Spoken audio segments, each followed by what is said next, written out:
Peace in Shoreham, and welcome to the latest of my podcast. Now, it's a local issue. I'm here in Shoreham today on the Old Shoreham Road, a busy road, an important road, an arterial road that links the A27 into the Shoreham High Street and the town centre.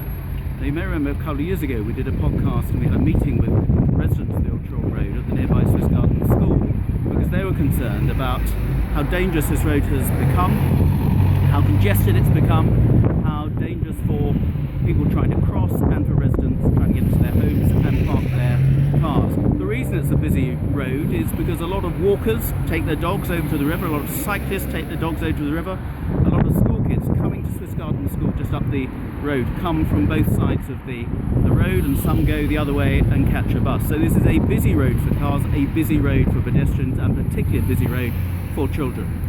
Now, when we looked at it a couple of years ago, we had people from the West Sussex County Council Highways Department here, and they did a survey and they agreed that we should at least have a lollipop patrol here, so they allocated the money for it. Problem is they couldn't find anybody who was prepared to be that lollipop person. Partly, I think they probably thought they might take their lives into their own hands by dealing with a road like this.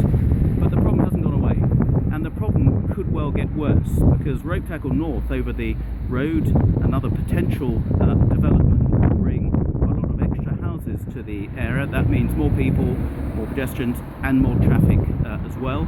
And secondly, there's a proposal for Swiss Garden School to take an additional form of entry this year, another 30 kids, many of them using this road, these pavements, to go to school. So something really does need to be done. So for that reason, this week I organised a meeting at the school with officials from the Highways Department, with the local County Councillor, Debbie Kennard, and Neil Parkin, the local ward councillor, and about 40 or 50 residents turned up. The Old Shoreham Road group has been very active on social media on publicising the need for the community to act together to get something done. So out of that meeting, several things have come. We're going to redouble our efforts to see if we can get this lollipop patrol person recruited.